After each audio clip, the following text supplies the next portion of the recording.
And that work started with the fact that electric current flowing through a long straight wire produces a magnetic field that circulates around the wire. But how does the strength of the field depend on the distance from the wire? If a tiny segment of electric current could exist, it would produce a magnetic field proportional to the inverse square of the distance. The direction of the field is related to the direction of the current by the right-hand rule, or the vector cross product.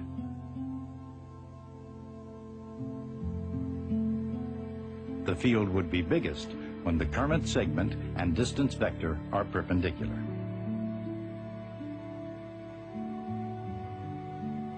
But electric currents can never exist in tiny segments. So any real magnetic field must be found by adding up or integrating the contributions due to each segment of a flowing current. The field, due to current flowing in a long straight wire, is always perpendicular to the wire and decreases as the inverse first power of the distance from the wire.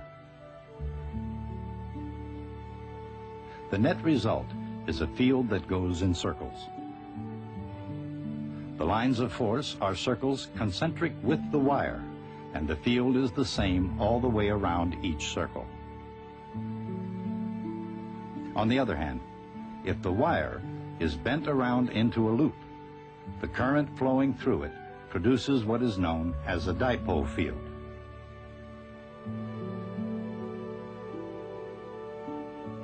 A helical winding, or solenoid, is like a stack of current loops. It creates a field much like that of a bar magnet.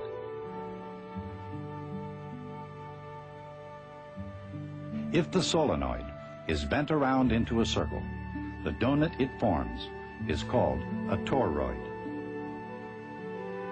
The magnetic field of a toroid is contained completely inside the windings. There are no field lines outside. Therefore, since an electric current is nothing but moving electric charges, it follows then that flowing electric currents apply magnetic forces to each other. Currents flowing in the same direction attract each other, and currents flowing in opposite directions repel each other.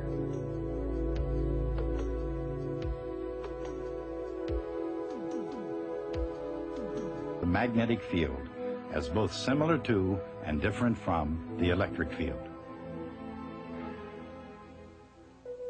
In an electric field, no work is done if a charge is moved around any closed path and back to its starting point.